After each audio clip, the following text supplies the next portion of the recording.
this is what often gets missed in the Gates Foundation story. It's just that we've been so inundated with these hero stories, lionizing his great giving and the millions of lives he saved. But if you actually take any time to look at the Gates Foundation's work, in many places you'll see it's actually doing more harm than good.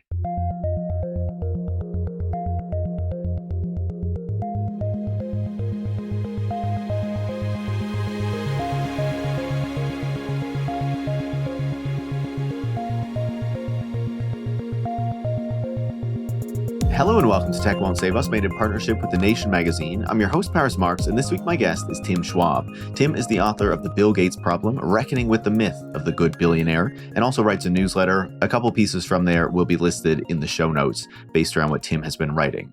Now, before we get into talking about this episode, I just want to say I'm sure that some of you will be expecting a comment on the United States and Israel's most recent bombings in Iran. And obviously, I think that this is ridiculous and just further cements the point that the United States is a rogue actor and that we really need to be getting off of its tech products, its tech companies, and just isolating it more generally so that it can't keep doing these sorts of things. I really don't have a lot more to add. I would direct you back to the episode that I recorded for January 15th called Reimagining Our Relationship with Digital Tech, where I gave my thoughts more broadly about the world that we're seeing at the moment and how we should be responding to it, and why the United States' actions and violations of international law should be propelling us to do something very different as quickly as possible. So speaking of the United States and its dark underbelly, this week we're also starting to talk about the Epstein files. So here is how my plan around this is going to work out. I think we're going to do 2 episodes on the Epstein files. This one with Tim Schwab is digging into Bill Gates, his relationship with Jeffrey Epstein, the way that he has tried to obscure that relationship over many years, and what the most recent revelations tell us about the relationship that Bill Gates had to this notorious pedophile, and ultimately why he should be held to account for that relationship, and certainly for trying to mislead us about what that relationship was, and really continues to try to do that, though he has become more open about it recently.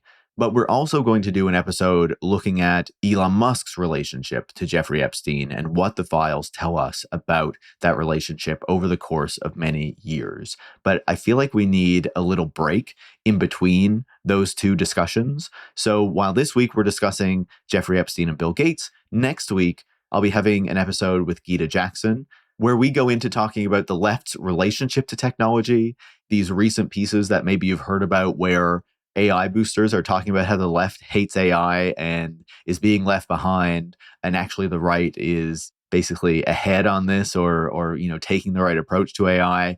We are tearing that apart. We're talking about what it actually means to like technology from a left perspective, and how the technologies that we're interested in are very different from those being pushed by some of the largest companies in the world that, of course, continue to make our life worse. So then, after that kind of palate cleanser, we will go back to talking about Jeffrey Epstein and Elon Musk the following week to get into his sordid relationship with this terrible man. And of course, when I say terrible man, I couldn't really be referring to either of them. So that is the plan. I hope that makes sense to you. I think it provides us with a good balance of digging into Jeffrey Epstein, his relationships to some of the key figures in the tech industry, but also not doing so over so many episodes. So we're really just being dragged down by all of this. My key takeaway from everything, from these discussions is really that we have this network of elite people. The Epstein files is giving us incredible insight into how that works, and how it's not just about wealth and influence and power, but also obviously about how Jeffrey Epstein procured young girls to try to gain that influence with these people.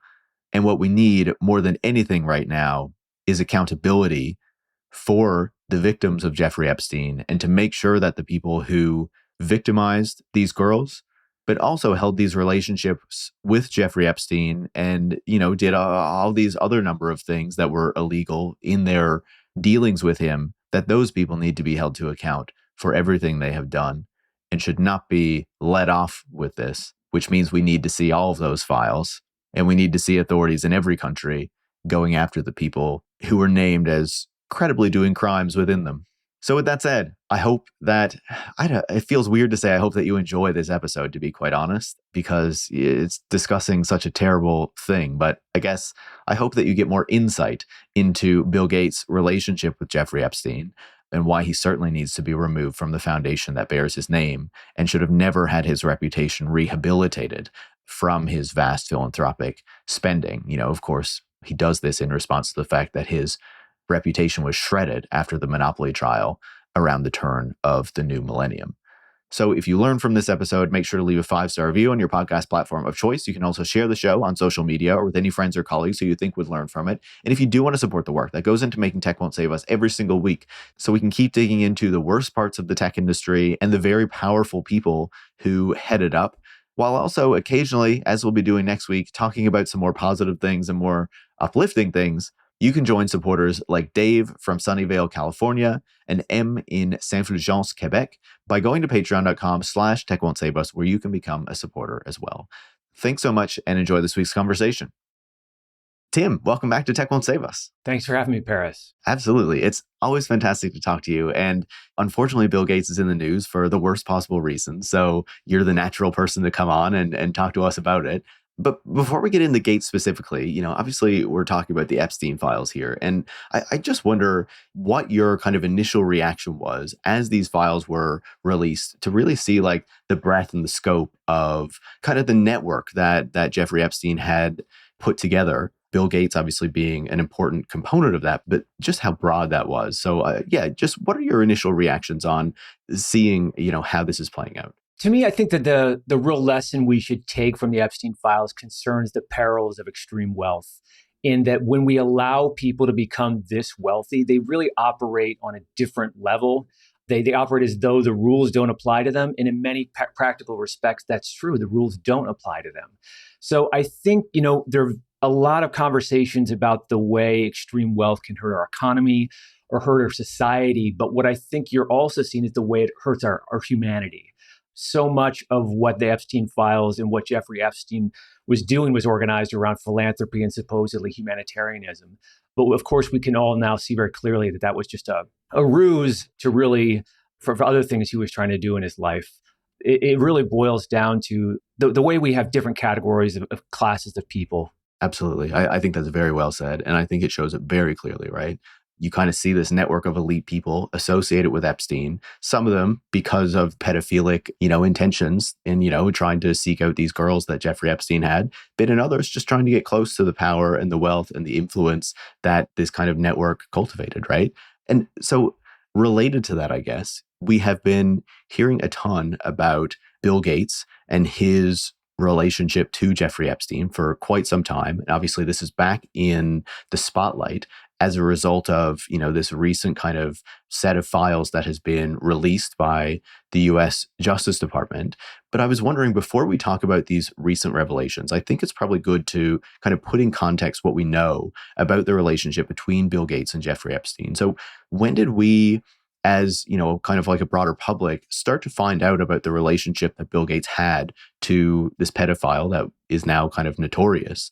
When did that start to be revealed? And what do we know about the relationship that Gates had with him? This goes all the way back to Epstein's most recent arrest in 2019. That summer, the New Yorker published an investigation showing that Epstein seemed to be involved in a donation that Bill Gates had made to MIT. And from there, the sort of story evolved and built up. Initially, Gates had he had a PR strategy just to deny or downplay everything. But in one of the most spirited looks ever of investigative journalists into Bill Gates, like the tabloid sensationalistic quality, the sex sells quality of the Epstein-Gates affair, it really propelled major news outlets, the kind of news outlets that don't normally put a critical lens to Gates, almost never put a critical lens to the Gates Foundation. They really went all in on the Gates-Epstein story. And what came out of that was a really evolving account from Bill Gates as these inconsistencies and contradictions came to light. He was insisting that their relationship was entirely professional in nature. It only involved men, and it was organized around this noble and righteous goal to raise money for philanthropy.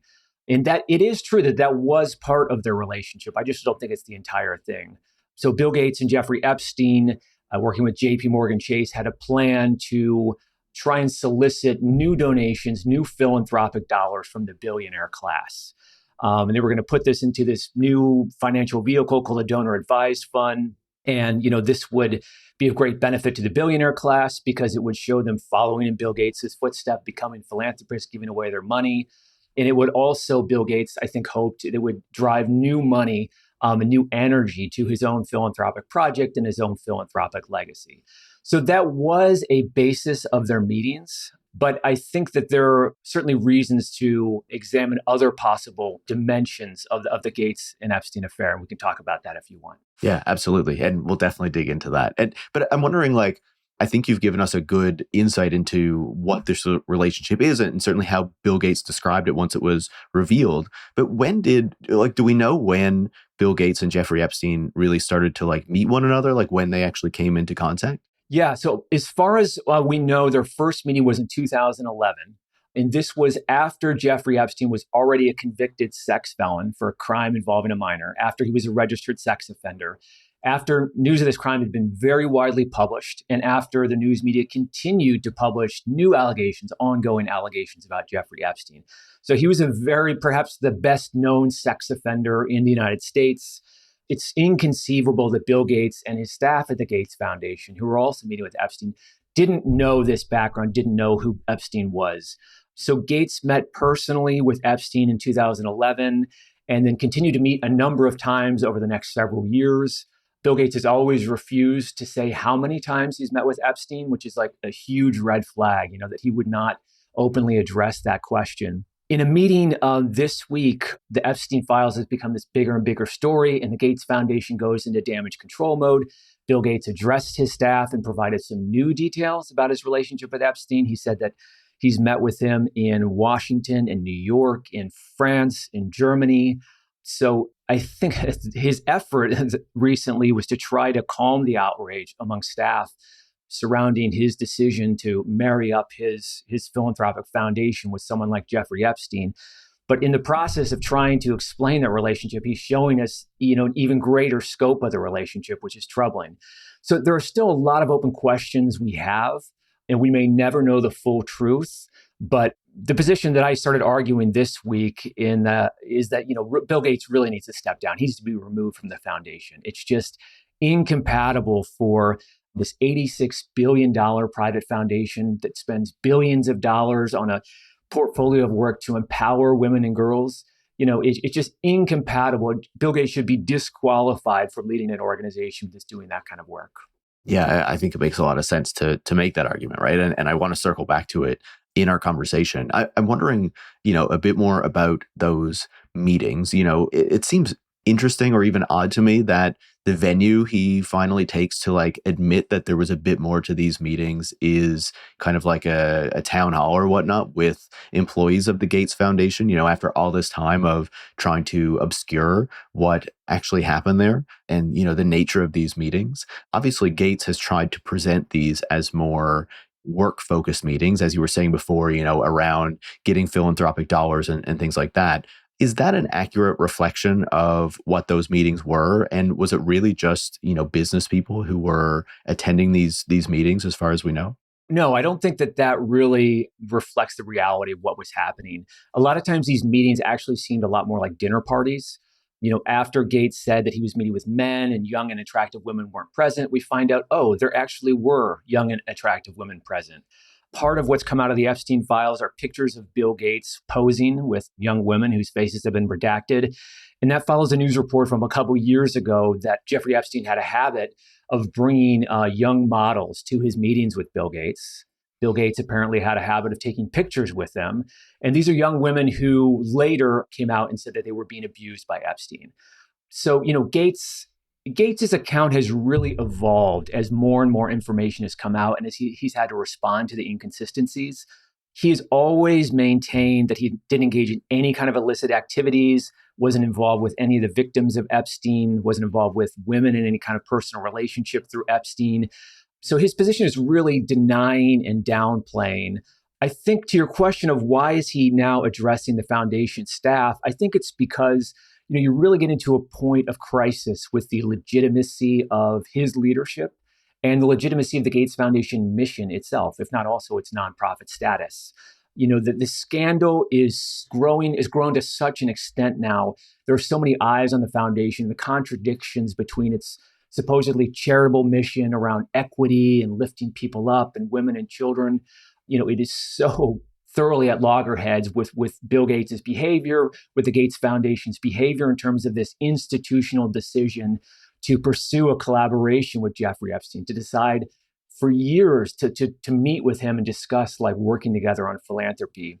I've been surprised that there haven't been public resignations from the Gates Foundation, but I'm talking to people inside the foundation, that morale is cratering. I think you are going to see probably a lot of people resigning or moving towards resignation. So, yeah, I think it's a real crisis at crisis levels for both Bill Gates and the Gates Foundation. And I think this is as close as we've ever come to accountability for Bill Gates and the Gates Foundation. And I think what you say is not surprising, right? Like, obviously there'll be this kind of high-ranking tier of people who are close to Gates, who have probably been working for years to help kind of massage his reputation. And we can get into how his philanthropy has helped to do that over many years. But below that, there will be just a lot of people who work at the foundation who care about the mission and the goals that it has kind of stated is important to it over the years. And they're trying to help address problems in different parts of the world, address health crises, all this kind of thing, right? Like, that is their motivation, and being wrapped up in what Bill Gates himself has done and what it's being revealed that he was associated with is obviously something that is very far from their ethics, their morals, and what they're hoping to do by working for an organization like this. So I think that makes complete sense, right? Yeah, I mean, a few weeks ago, they had a different town hall with their CEO. And it just became, Epstein came up, and the whole session became like a venting session for staff who were really trying to sort through this contradiction between Bill Gates' behavior, between Jeffrey Epstein, and between the foundation's credibility and legitimacy and its supposed mission. So this has been brewing for weeks now. And yeah, I don't know how it's going to end up. I've learned you cannot underestimate Bill Gates. He has so much power. He has so much money. He can pull so many levers. And of course, the most important lever he can pull is giving away money. This has been a real difficulty and accountability for Gates forever, is that so many would-be watchdogs, would-be critics are reluctant to speak up or speak out for fear of losing his patronage. Either they're taking money from Gates right now, or they hope to in the future.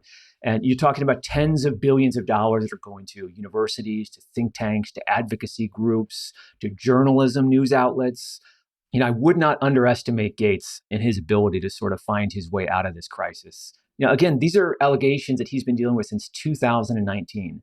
We are on year 6 of this saga. And, it's not getting better for him, but he has some like Teflon ability. He just keeps finding his way out of accountability, as so many of his peers, so many other global elites are either being forced out of public life or professional positions, or at least they're facing demands to be removed. Which is really well said, and which your book gets into in extensive detail and is so good at chronicling. Before we get into like the bigger picture, I wanted to ask a bit more, like, is there anything else that we should know about how Bill Gates has responded to these allegations, before the most recent revelations with the Epstein files, that is worth considering in light of the growing scandal that you have been talking about, like other ways that he has tried to obscure the relationship that he had with Epstein, clearly? Pretty consistently, he's tried to downplay and deny. He's, including recently, he uses this claim of ignorance, which is what all of these powerful figures are saying. He said, like, well, I spent time with him, but I didn't know he was a predator. I didn't know he was a pedophile. I didn't know he was abusing women. I was ignorant, and I apologize for that. At times, Gates, and he's unfortunately been held by some members of the news media, he's been presented himself and been presented as like a dupe, not just a dupe, but a victim himself, that he was victimized by Epstein, that he was tricked into sharing his philanthropic halo with the sexual predator, that he had this righteous and noble goal to raise money, and he thought Epstein was going to help him do that because Epstein had all these connections to rich people, and then he tricked him. And, when you think about the actual victims of Epstein, the hundreds or, who knows how many women and girls who were victimized by Epstein, it's just really outrageous for someone like Bill Gates to put forward that kind of, to even suggest that in some way that he was a victim of what happened with Epstein. Yeah, but I mean, just as a very top level, again, to be very clear, so nobody gets sued, is Bill Gates has always denied that there was anything illicit happening, any illicit activities, or that he was involved with Epstein's victims in any way. Hearing you say that Bill Gates has positioned himself as one of the victims here is just like so disgusting to hear, especially when you're thinking about like what the actual victims of Epstein's crimes and the crimes of many of the people in his network, really experienced, right? To say like, oh, poor Bill Gates was misled supposedly by Jeffrey Epstein is just like, it turns your stomach to see him try to present himself as one of the people who was harmed by Epstein, when it's like, dude, come on, give me a break. Yeah, I mean, you see this a lot. This idea that, I mean, you see this in the media also, is that Epstein was this genius sociopath con man who tricked everyone, and I feel like that's not really a fair narrative, because someone like Bill Gates, you didn't just trick Bill Gates, you tricked like everyone around Bill Gates. It was like all of these people, high level people at the Gates Foundation, who also they should have been doing their due diligence and vetting, and we're also saying, okay, it's okay for us and the foundation to meet with Jeffrey Epstein. And of course, beyond Bill Gates and the Gates Foundation, it's so many other people. You have Bill Gates saying, oh, he was, misled. He didn't realize this about Epstein. But Melinda French Gates has spoken about her experience meeting Jeffrey Epstein and has said that, she met him just once because Bill was having these meetings with him and was talking about kind of doing stuff with the foundation with Epstein. And she described him as abhorrent, evil personified, that she had nightmares about meeting him afterwards. And, other people have spoken about how when they met Epstein, they felt it was pretty clear that there was something off about this guy, like right away. So it feels like that kind of explanation from Gates really doesn't add up, right? Right, absolutely. I mean, his now ex-wife, Melinda French Gates, she has told this story since she divorced her husband, but she's come out and said that she wanted to meet Epstein, and she immediately knew that he was evil personified. She told Bill Gates, this is a bad idea. We need to end this relationship. And Bill Gates and the Gates Foundation continued to meet with Epstein. So yeah, to your point, it really just does not add up, given that his wife was telling him he's a bad guy, given that he's a registered sex offender, given that he's a felony sex conviction involving a minor, given that he's bringing young models to his meetings with Bill Gates, does not add up that he did not see these red flags and didn't know what he was doing. He either knew or should have known. And if he didn't know or didn't have the capability to know, either way, I think it's clearly time for some serious accountability. I think that makes perfect sense, right? I think that there's not a lot of credibility when you're thinking about what Bill Gates is actually saying here. And, I feel like one more piece of this, if we're talking about the history and what we know about that is worth discussing before we get on to what has been revealed more recently, is about Gates' own history with women, which has been reported on in the past number of years at Microsoft and the Bill and Melinda Gates Foundation, where again, there are, some big questions about how he has treated women who have worked under him and has sought to pursue them, especially in light of thinking about these revelations of his relationship with Jeffrey Epstein, right? Yeah, and this is what makes Gates's explanation about his relationship with Epstein particularly suspect, is that independent of Epstein, Bill Gates now faces a number of allegations about misconduct towards women, towards female subordinates of his at Microsoft and the Gates Foundation. People have lost track of this, but Melinda French Gates, his ex-wife, she was his employee at Microsoft and he pursued her. It seems very clear by the number of allegations that she was not the only one. At the same time, a former board member of Microsoft has come out about her tenure on the board of directors of Microsoft, very serious position, a very high-powered company, and talked about just the kind of seething misogyny that Bill Gates would display at board meetings. They were looking. I think the Microsoft was looking for a new CEO, and she said we should consider hiring a woman. And Bill Gates said, "Are you effing trying to destroy my company?" I interviewed her a few years ago for my book, and what she said was that part of the reason she felt that she'd been hired or engaged to be a director at Microsoft was to show the world that Microsoft was open to women, to female perspectives, because it kind of had its toxic male reputation. But she said in these meetings with Bill Gates, anytime you tried to suggest anything related to that, he would shut it down. So, I mean, this really gets to, it's more than, there's something, the name of the chapter in my book is Women, because I think it is something, there's some kind of toxic dynamic there between Bill Gates and women, the way he treats women, the way he disrespects women. I think that maybe his pursuit of subordinates at his workplace is also part and parcel of that. I think you could throw Epstein into that also. It just certainly is part of the same conversation. Yeah, I think one more piece I wanted to add to that, just to kind of reinforce again the points that you're making, is in, one of the stories of yours that I read, there's the reporting on, Bill Gates' alleged affair with Mila Antonova, a Russian bridge player. And you kind of wrote about how, it's not just that Bill Gates allegedly had an affair with this bridge player, but also directed her, a young woman at the time, to Epstein to try to get money for her company or something like that. Can you talk a bit about that? And again, this is at a point when Jeffrey Epstein has been convicted. He is a known sex offender. Can you talk a bit about what was going on there? Yeah, so this is reporting from the Wall Street Journal a few years ago that Bill Gates, he likes to play bridge, the card game, and he was at a bridge tournament and he met a young woman, probably over 18, but maybe half, one third of his age, and he has an affair with her. The affair ends, and one of Bill Gates's deputies, his right-hand man, a guy named Boris Nikolic, introduces her to Jeffrey Epstein. And the way the Wall Street Journal wrote this article, again, it kind of presents Bill Gates as a victim, is that Epstein used knowledge of Bill Gates' affair with this woman to try to blackmail him. That may be true, but I don't think it's fair at all to present Bill Gates as a victim.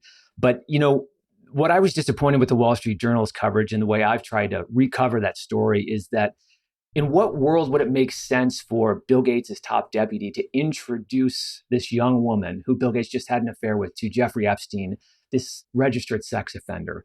I mean, there's just so much wrong on every single level that the more you peel back the layers of the onions of these stories, the more macabre they sort of become, the more unseemly it all is. And the more difficult it is to place any of this activity under the common definition of charity.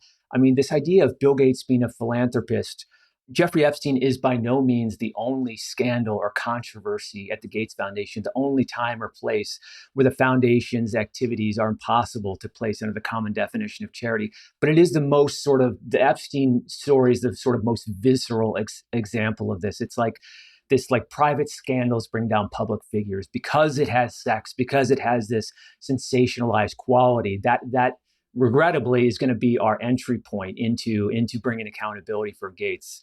But I do hope that as this process of accountability continues, that it does open up into a much bigger conversation about billionaire power, about, we never should have let someone like Bill Gates become so rich in the first place.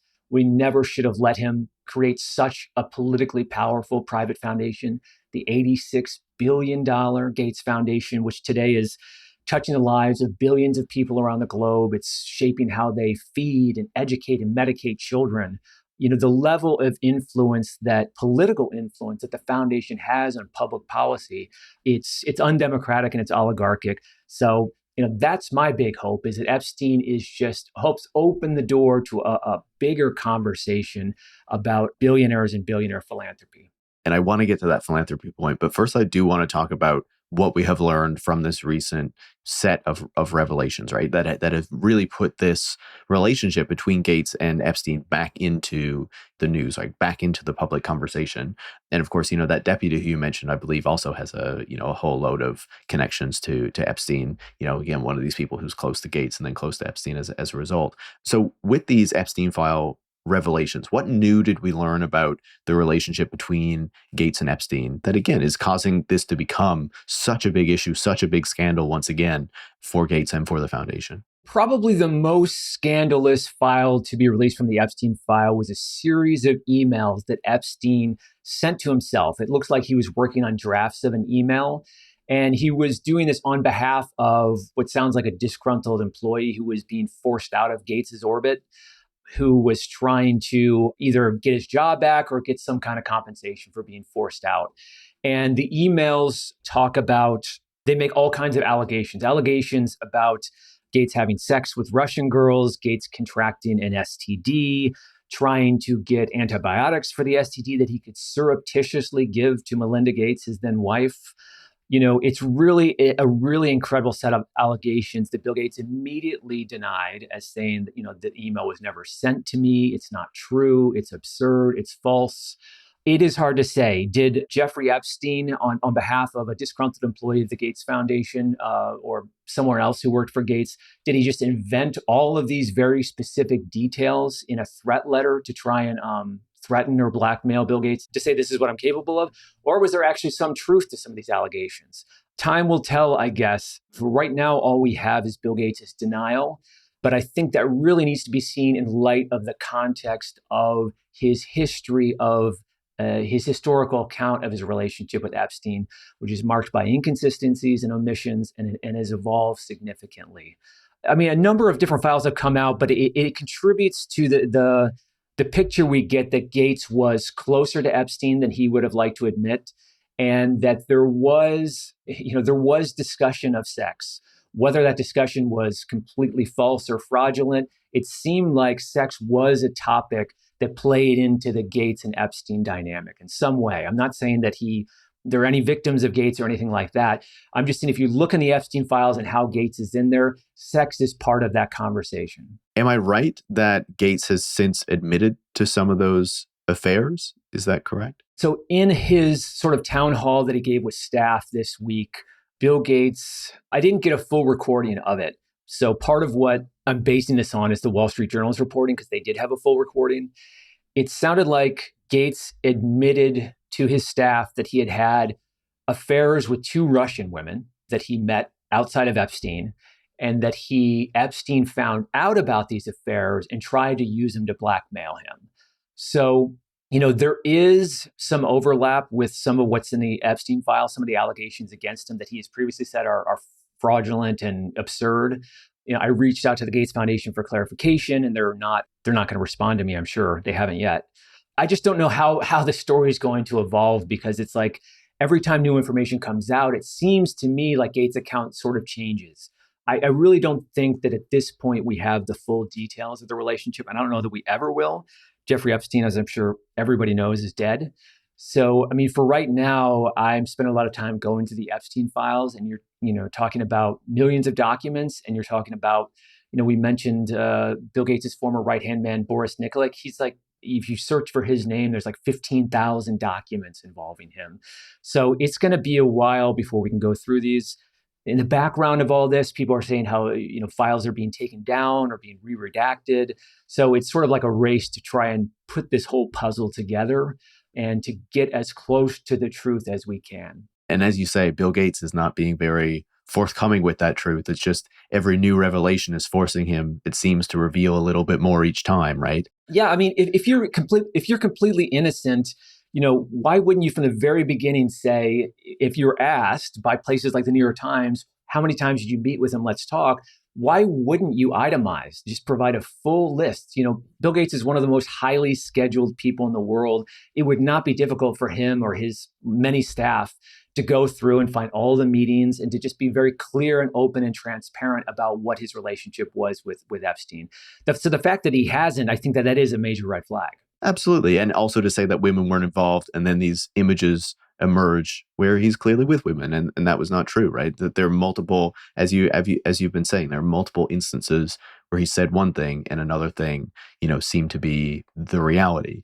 In light of what you were saying there about these recent revelations and, how we can only know so much, I wonder what you have made of his ex-wife, Melinda French Gates's response, because she has given a new interview recently where she has, given a bit of commentary on this. And, obviously it doesn't really reflect on her, but it kind of adds to what we can think about Bill Gates in relation to what he has been saying, I think. Yeah. So Melinda Gates went on NPR and was asked about the email that I mentioned before about the Epstein files. There's an allegation that Bill Gates was having sex with Russian women, got an STD, tried to secure antibiotics they could surreptitiously give to Melinda Gates. And she was asked about this, and she didn't respond to the particulars, didn't respond to the details. She just said these stories filled her with extreme sadness. I mean, to me, it was her throwing Bill Gates under the bus and saying, you're on your own on this one. Her position was really this. She described it as the muck surrounding Epstein, and said that men who associated with him, including her ex-husband, need to be made to answer for this. So I think that was especially damning. She wasn't there defending her husband. She wasn't defending against these allegations. She didn't confirm them, but she didn't deny them either. So that is a real, I think, black mark against Gates. Although, just for context, I would say that a lot of the entirety of the Gates Foundation's years-long relationship with Jeffrey Epstein happened while Melinda French Gates was co-chair of the foundation. So, it's something I'm thinking more about. I know she's on record saying she told Bill Gates to stop the relationship. But at the point that you're the co-chair and you're supposedly an equal of Bill Gates, and you've built the entire foundation's brand around the quality that Bill and Melinda have running this, you should have the power to really shut this down. If not, also you should also have the responsibility. You have the duty when you see the foundation acting in such an obviously uncharitable manner, partnering with Jeffrey Epstein on philanthropy.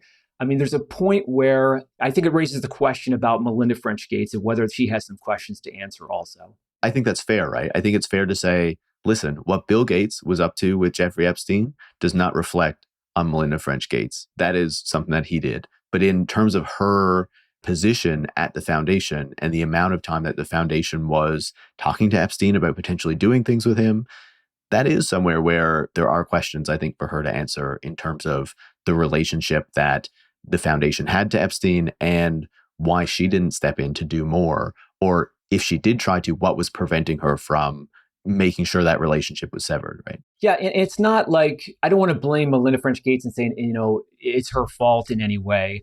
I do think, the way I wrote the book is that while at the time I wrote the book, it was called the Bill and Melinda Gates Foundation because they were still running it together. While her name is there, she supposedly is an equal of Bill and the co-chair. It was always his foundation, which he ran with an iron fist. So I don't think that they ever really were equals, but I guess it would just be helpful, I think, if she could say more, because she did have, arguably she had like a duty or responsibility, even possibly in legal terms, in terms of what the foundation was doing on her watch. So I just feel like I think she should be part of the conversation. I think it's a fair point to make, right? And again, not that she holds any responsibility in relation to what Bill Gates' relationship to Epstein, but really around the foundation. I did want to talk about that broader philanthropy piece though, right? Because obviously your book and, a lot of the discussions that we've had center around how Bill Gates has effectively used his philanthropy and the Gates Foundation itself to rehabilitate his image over time, especially going back to the late 90s, early 2000s and the Microsoft antitrust trial and how he came out looking from that and how the foundation is really founded basically as a response to how terrible he looks in that moment.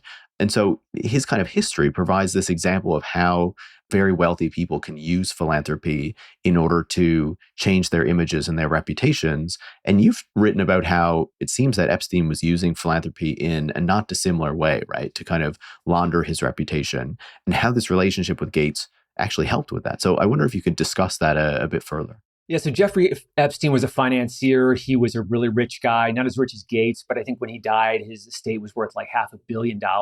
So he had a lot of money. And that was an essential part after his felony sex crime conviction. That was an essential part of his effort to rehabilitate his image was through philanthropy. And I think we've seen, he developed very close financial relationships with universities, working on like science and technology. And what this did was it helped reintroduce him into polite society by being part of this elite philanthropist club where he's funding all of these important institutions. And by association, he gets like the halo effect from, I think it was Harvard and MIT. And then eventually he's partnering with the Gates Foundation. And so he can mention the work he's doing with these institutions to anyone whenever it's convenient to show like, look, I'm hanging out with Bill Gates. I'm hanging out with the Gates Foundation. And there's even examples of this in the media that have come up where people are saying, they're considering working with Epstein 5-10 years ago. And they say, well, if Bill Gates is going to work with him, why can't I? So it has a very powerful normalizing effect for Bill Gates to associate himself with Jeffrey Epstein. But I do think, to your point, that Jeffrey Epstein saw in Bill Gates a blueprint for how he himself could launder his own reputation and rehabilitate himself. Just as you say, Bill Gates, at the turn of the millennium, he was one of the most embattled figures on earth because of the allegations of monopoly of Microsoft, and people were throwing pies in his face. And then he said, very suddenly said, I'm going to give away all my money in like a matter of over a matter of a few years, he became one of the most beloved figures on earth. And I think this Jeffrey Epstein and many other super rich people have followed this same blueprint, and it worked very effectively for both Gates and for Epstein. Epstein, was arrested in 2019, eventually had his day of reckoning, but that was after years of him escaping scrutiny, escaping investigation, escaping indictment. And I think a key part of that was the philanthropic work that he was doing. And a key part of his philanthropic work was with Bill Gates and the Gates Foundation. It often really frustrates me, I think, when, and I'm sure that you've experienced this, right? When you criticize Gates publicly, and then you always have these people who kind of come back at you and say, listen, he might have done some bad things, but look at all the great things he did for health in Africa, for education, for whatever it is, right? Because he has funded this. And for me, it's frustrating because it's like, yeah, but he only did this, one, to launder his reputation, but also because he kind of built this monopolistic empire that gave him so much money that he is able to deploy an amount of wealth that the average person cannot even think to hold, let alone to think of what to do with, right? And so it's like, okay, sure, he might have deployed this money in these various ways, but if everybody had $100 billion or $50 billion or whatever, I think they would be trying to help people to a certain degree as well. And maybe not with, reputation laundering intentions, right? I don't know. I wonder what you make of that argument when you hear it from people, because I'm sure you must have heard it a lot as well. I would say I might differ from what you just said a little bit in the sense that I actually believe that Bill Gates thinks he's helping the world. It's not all about reputation laundering. I really do think that he thinks he's the smartest guy in the room, the most talented person, that his great wealth gives him this power that he is required to help other people because of his smarts and his wealth. But that's not the same thing as having good intentions. Bill Gates is helping people the only way he knows how, which is by trying to take control over their lives. He doesn't know, he's a software coder from Seattle. What does he know about African agriculture? And how does he have the hubris to put up billions of dollars to insert himself into the public policy discussion about agricultural development, to become one of the most powerful voices shaping African farming? It hasn't worked. It didn't work. His critics and the farmers there said it wouldn't work. And today farmers are calling on the Gates Foundation to pay reparations for all the harm it's caused. So, this is what often gets missed in the Gates Foundation story. It's just that we've been so inundated with these hero stories, lionizing his great giving and the millions of lives he saved. But if you actually take any time to look at the Gates Foundation's work, in many places you'll see it's actually doing more harm than good. To your point, all of us have ideas about how to fix climate policy, how to regulate AI, how to work on public education, but not all of us have an $86 billion private foundation that we can use to buy a seat at the democratic decision-making table. So at a certain point, you have to understand that the Gates Foundation is not a philanthropy. It's an unregulated political actor, and it is really another expression of oligarchy. It's a blueprint that he didn't create it. There were billionaires who came before, but he certainly created the modern archetype for the tech bro to transform from an industry scoundrel into a philanthropic saint. And in the process, you get billions of dollars of tax benefits, you get major reputation laundering, and you get major political power. Bill Gates today, the Gates Foundation, I think they just had a $50 million partnership with OpenAI. The Gates Foundation is clearly using its platform, its profiles to promote artificial intelligence and promote it in a very specific way, which is friendly to OpenAI, which is friendly to Microsoft, which is friendly to Bill Gates' own investments. But, at a point, it really is impossible to describe what Gates is doing through philanthropy, as charity. And I do hope that this Epstein-Gates saga opens the door that we can say there really should be new rules about, should we let a foundation become this big and this powerful? Should we let Bill Gates donate money from his private bank account to his private foundation where he continues to control it? At what point is he actually giving away the money if he controls how it's used at every step, and it's always used to advance his own political ideologies, his own, or if not his own financial interests? So these are some really big questions raised by Jeffrey Epstein, I think. I feel like what happens in Africa can feel really far away, It's a whole different continent. We're not very familiar with it. Our media doesn't often report on things that are happening in Africa. So unfortunately, what the Gates Foundation does there, a lot of regular people will not often see that or understand the effects of what is happening, right? But I feel like regular people in Europe and North America started to feel what it means to have Gates involved with their lives and things that are important to them during the pandemic, right? Where we were all waiting for these vaccines. And certainly there were the conspiracy theories around Bill Gates wanting to put microchips in us and all this kind of stuff. But what we saw tangibly was Bill Gates intervening to trying to stop the patents being waived or whatnot on these vaccines so that many more manufacturers could make them, trying to support IP rights and things like that, even if that meant vaccines were harder to access, more expensive. And we saw a real backlash against Gates in that moment, not just for the conspiracy reasons, but for the way that he was tangibly intervening in the vaccine process, which feels like it was one of those important moments to continue to turn people against Gates, right? Yeah, it's this endless paradox around Gates is, you have like, especially like on the political right, these anti-vaxxers who don't like Gates because they see him as the face of vaccines. But then on the political left, you don't like Gates because he should be seen as obstructing vaccine access. He's like one of the most powerful obstructionist forces to getting vaccine access.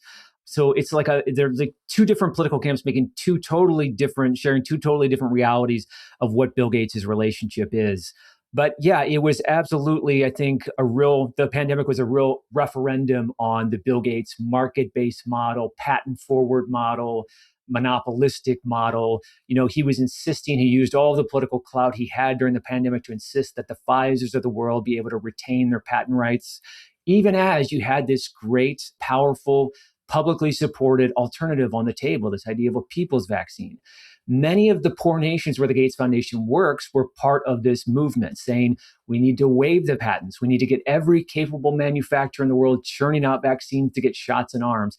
It does not make sense, with millions of people dying, trillions of dollars of damage to the economy, to have 3, 4, 5 companies control the supply of vaccines. So Bill Gates was very clearly on the wrong side of that history. And to your point, that was a time and a place where people in the rich world were really starting to feel the effects of Gates' influence. I mean, the funny coda to that story is just as the news media started to pay attention, there started to be this bad news cycle around Gates and vaccine apartheid. Melinda French Gates announced that she was divorcing him, and the Epstein stuff started escalating. The allegations of his misconduct started escalating. So that unfortunately kind of took the wind out of the sails of what should have been a very vibrant reckoning with the Gates Foundation's power and influence, to say that it is at times very malevolent. It is doing more harm than good. I mean, and the other place that the Gates Foundation works in the rich world is in U.S. public education, which has also been, very disastrous. And the Gates Foundation itself has acknowledged that its efforts have not worked, but it has this hubris where it thinks because it has so much money, it can just keep throwing the dart, playing with the lives of public school children, whereas the Gates children went to the fanciest private schools, of course. Yeah, and of course, he's been a big kind of advocate for private schools, charter schools, and things like that in the United States. But you were mentioning the media there, and I know that this has played a big part in your work as well. I wonder what you make of the media's role in this story, because on the one hand, you mentioned the Wall Street Journal, for example, earlier, media institutions that have been breaking big stories around Gates, his relationship to Epstein, his treatment of women at the Gates Foundation and at Microsoft and things like that. But at the same time, you have also had media creating these really very nice profiles of Gates, taking a lot of money from the Gates Foundation to do positive coverage of the work that it's doing. So I wonder how you kind of suss out the media's role in Gates and in this story around his relationship to Epstein. Yeah, the media has been a very powerful accomplice in the success of Bill Gates' philanthropic career and his reputation turnaround, because much of the news coverage about Bill Gates and the Gates Foundation focuses on its big donations and its good deeds, its forward-looking goals. There's been very little accountability reporting. And what I've shown is, that bias, that one-sided narrative around Gates and the lack of accountability, it coincides with hundreds of millions of dollars in donations that the Gates Foundation is pouring into news media. All the outlets that we read, The Guardian or Le Monde in France, Der Spiegel in Germany. I found financial conflicts of interest at the New York Times. Most major news outlets have some kind of financial tie now or previously or hope to in the future with the Gates Foundation because it's such a powerful funder of the media. But that's not the only reason that I feel like that the news media has historically been soft on Gates. I do think that he just does represent this powerful hero narrative that really buoys up these sort of like neoliberal or capitalistic mythologies. You have a guy who made a lot of money. Maybe he wasn't perfect at Microsoft, but now he's giving it all away. There are a lot of vested interests in a lot of powerful media organizations that are willing to defend and apologize for the billionaire class. And if you want a counterpoint to criticism of oligarchy, in the last 20 years, you always point to Bill Gates. Like, you want to abolish billionaires, but what about Bill Gates? What about the millions of lives he's saving? Think of all the damage that's going to happen on the world stage. It's very neat narratives. They're total fairy tales because if you point out, if you really look past the research the Gates Foundation funds, the PR the Gates Foundation puts out, the Gates Foundation, I think you can very credibly argue it's doing more harm than good. But to your question, yeah, with Epstein, something has changed. It's like the gloves have come off a little bit. Again, it's just that tabloid, sensationalistic sex sells things. You have these big, serious, prestigious legacy news outlets. It's funny to me that they don't really do a great job doing accountability of the Gates Foundation, but when it's a story involving sex, they'll go all in. It's hard for me to criticize the media right now. I think they've done an okay job looking at Gates and Epstein, but there's so many more stories to tell. Of course, there are so many other targets in the Epstein files for them to look at, including Donald Trump. So, it is a question of capacity and is a question of priorities also. So, I'm out there making my voice heard, and I'll probably be breaking some news in the days and weeks ahead about Epstein and Gates from the Epstein files. Looking forward to it. And I wonder then what you make of the response of Gates and what the response should be. We saw him cancel this talk in India because the scandal was escalating. He gave this interview in Australia to try to kind of smooth over the scandal as it was growing. We've mentioned this town hall that he did at the foundation, but the scandal continues to grow, right? And it feels like people are reaching this point where they're really fed up with Bill Gates and kind of what he represents and what he is, right? At least in the public, if not in these other institutions that have had long relationships with the foundation. So my question is, on the one hand, what have you made of how Gates has responded? But what should be the consequences for Gates now in this moment with these revelations? Earlier this week, I called for the removal of Bill Gates from the Gates Foundation, but also the removal of all of the members of its board. So people probably just know this is a matter of management. If you're a big organization, you're going to have a board of directors or board of trustees. It's about governance, about doing checks and balances, about making sure that whether you're a company or a philanthropy, that what you're doing is appropriate, that it's right, that's within the mission or the values of the organization. And, the board of trustees at the Gates Foundation, they've known about the Gates-Epstein affair since 2019, and they've never done anything. And now they just look so incompetent and so impotent that they cannot challenge Bill Gates, who also sits on the board of directors. I mean, this do-nothing rubber stamp board of trustees, I feel like, that's composed of billionaires and global elites. It really is time for them to go. I would like to live in a world where we don't have billionaires and billionaire foundations.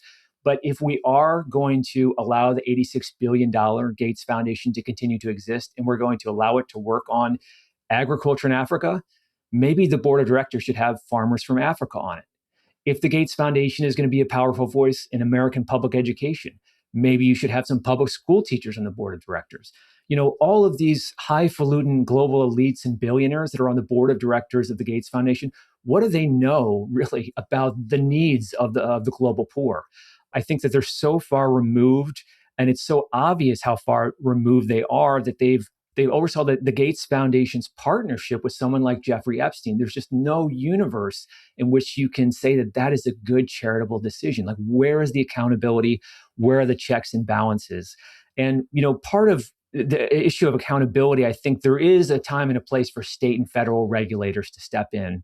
People misunderstand this, but Bill Gates, his philanthropic career has benefited from billions of dollars in tax benefits and tax subsidies.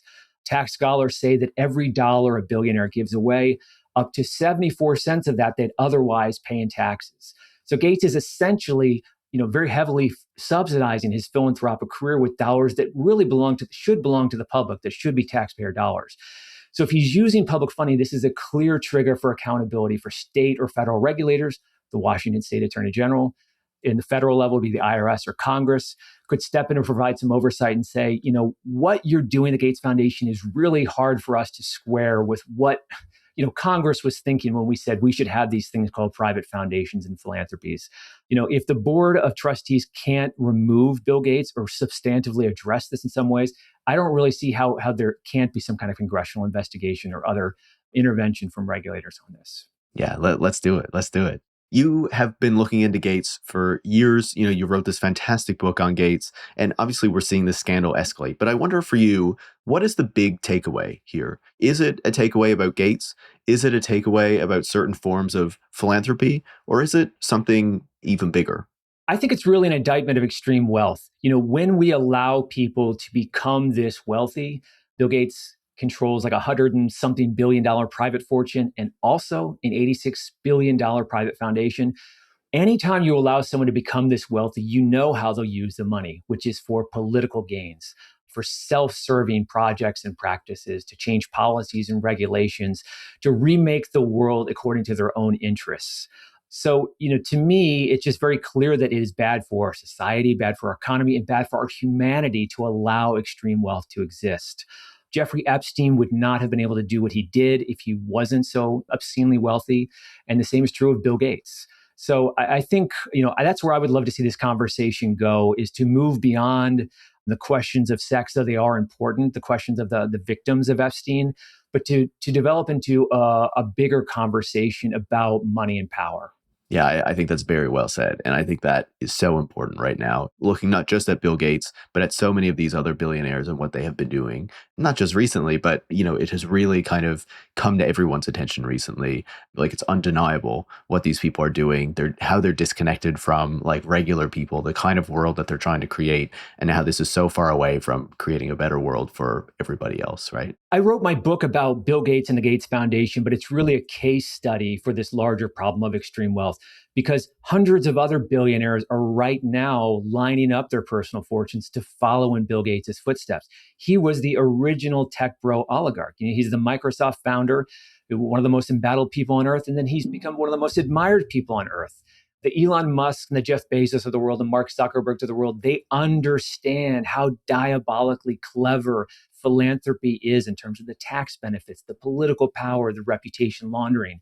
And what I'm arguing is we don't need a second chapter. We don't need another Bill Gates. The time is now to really address this problem. Very well said. And I hope we do take the opportunity to finally address it. Tim, always great to get your insights. Thanks so much for coming back on the show. I really appreciate it. Thanks, Paris. Good to talk to you. Tim Schwab is the author of The Bill Gates Problem. Tech Won't Save Us is made in partnership with The Nation magazine and is hosted by me, Paris Marx. Production is by Kyla Hewson. Tech Won't Save Us relies on the support of listeners like you to keep providing critical perspectives on the tech industry. You can join hundreds of other supporters by going to patreon.com/techwon'tsaveus and making a pledge of your own. Thanks for listening, and make sure to come back next week.